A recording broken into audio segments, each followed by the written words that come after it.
Hello and welcome to my channel and welcome to another Game of Thrones reaction and review type thingy. Episode 6 of Season 6, which is called Blood of My Blood.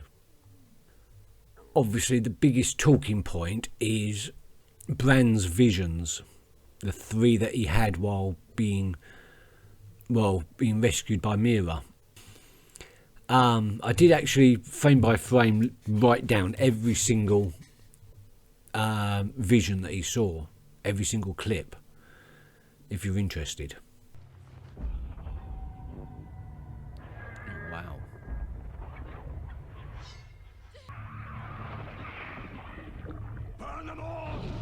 Oh wow, that's from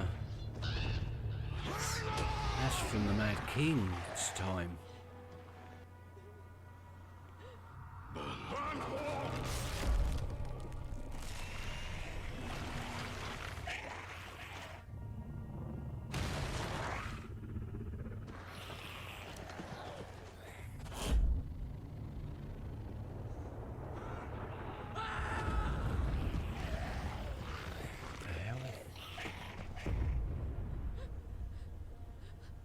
He's back.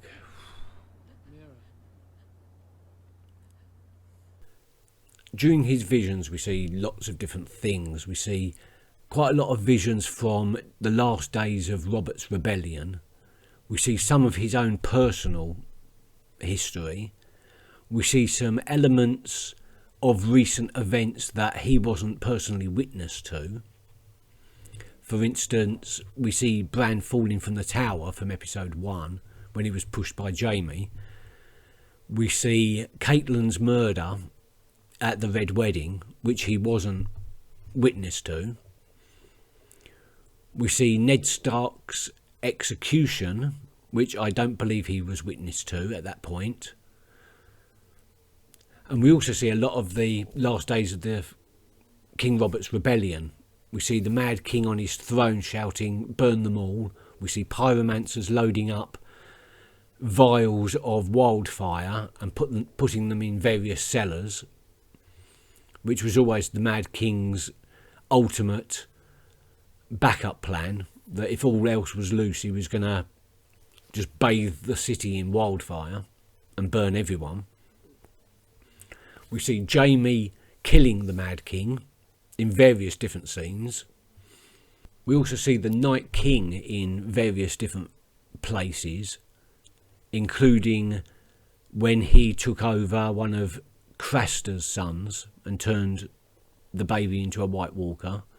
And we see a couple of glimpses of Daenerys. One, all we see is a dragon flying over what looks like King's Landing, but it could be Marine, it could be Bravos. I don't know the cities from the air that well.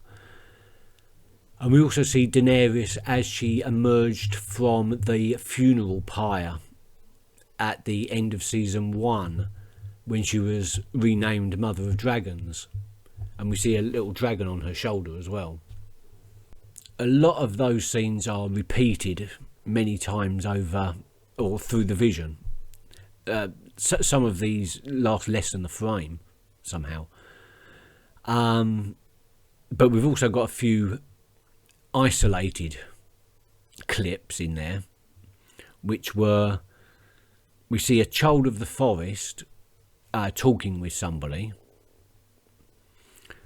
We also see Jaime sitting on the Iron Throne after he had killed the Mad King. We see what looks like men running through a forest, and we also see the same scenery, but this time with crows flying through the forest.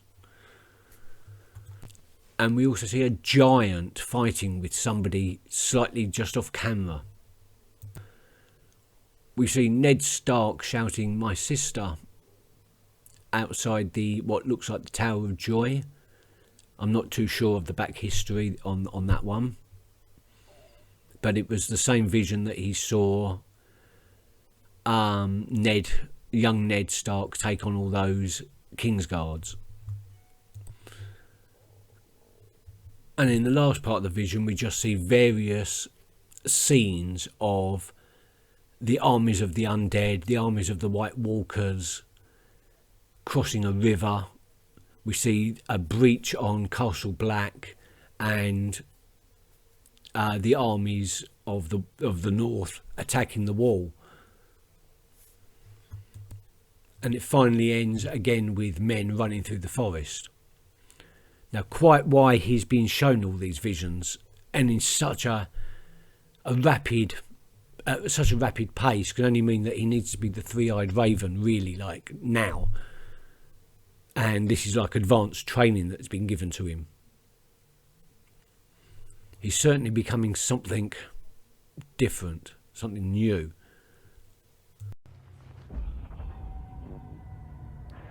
Wow.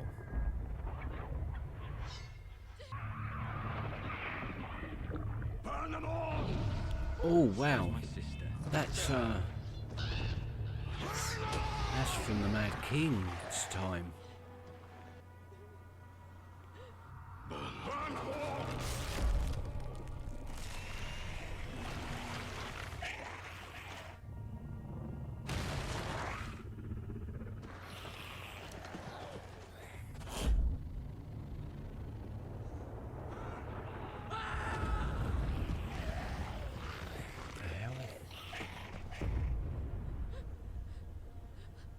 He's back.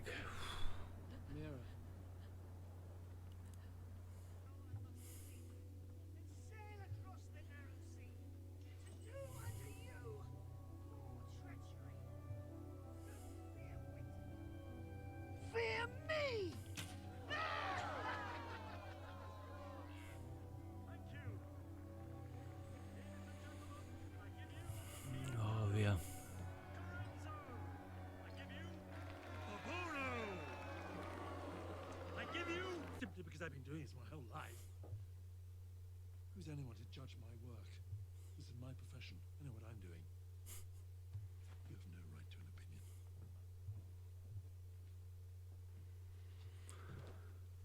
Ooh.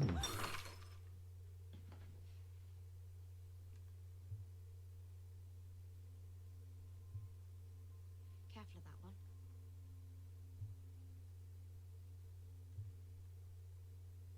She wants you dead. Oh, she did figure it out. Oh, she's failed. She's going to serve punishment for that.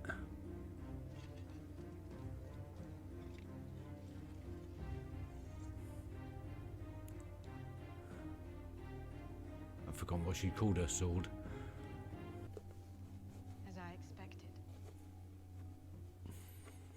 Shame. The girl had many gifts. You promised me.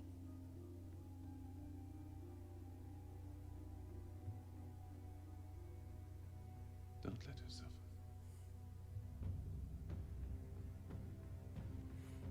Oh no, I don't want those consequences to be like that. Ooh. Then she's going to make her suffer.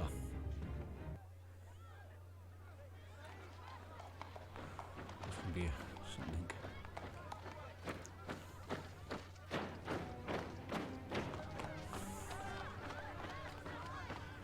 Someone's doing something about it at long last.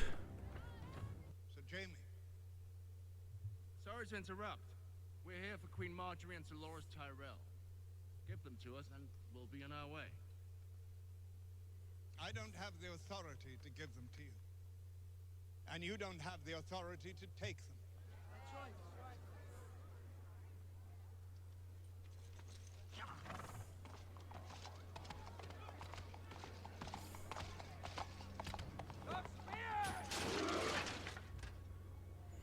I speak for King Tommen of House Baratheon, first of his name. The gods don't recognize his authority in this matter. You've already insulted one great house. It won't happen twice.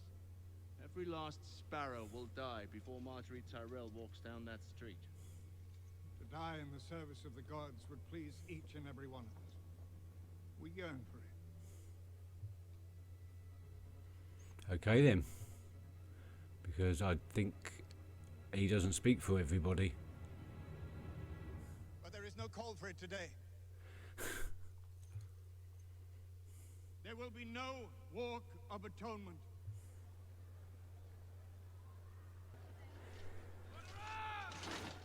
Queen Marjorie has already atoned for her sins by bringing another into the true light of the Seven.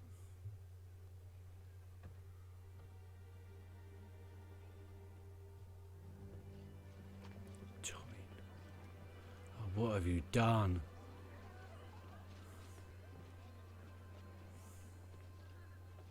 Together, we announce a new age of harmony, a holy alliance between the crown and the faith.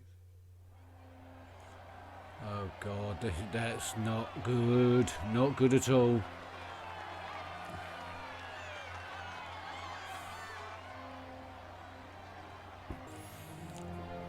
Oh, no. You've just made a big mistake. You're a good kid, but you've messed up bad. Boo. What's happening? He's beaten us. That's what's happening. Hey, the dragons.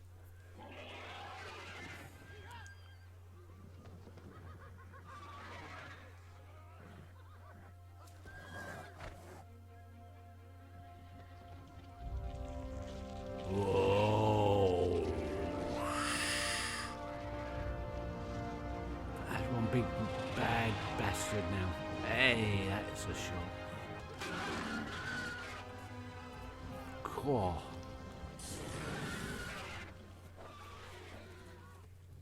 That's the way to make an entrance.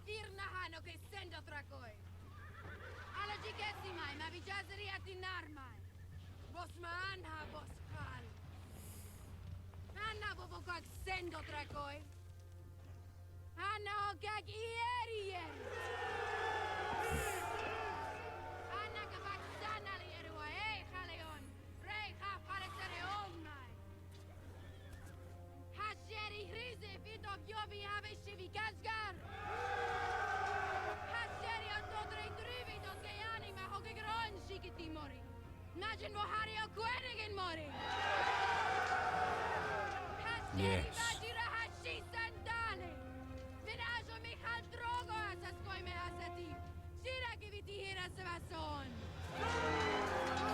Mother of Mountains. She's just awesome.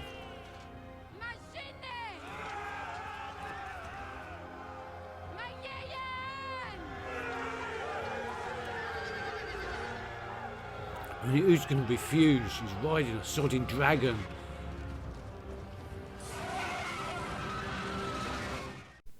There were other high points of the episode. When Benjen returns and kills all those White Walkers, I've got to admit that was a bit lost on me because I'd forgotten who Benjen was. No, I remember who he was, I'd just forgotten he existed. And we get to catch up with Sam, who had been sent off by Jon Snow a long time ago to Old Town to train as a Maester. I mean, Sam doesn't even know that Jon Snow had been stabbed, let alone been brought back to life again. So we get to see some of his family life, and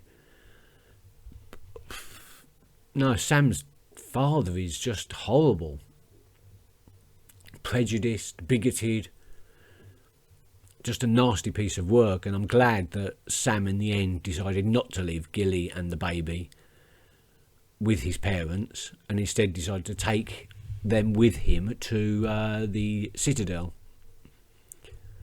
That is a bit difficult because women aren't allowed in the Citadel. But Sam's grown confidence. He's no longer the nervous, ill-equipped soldier that we first saw at Castle Black. He's grown in so many ways.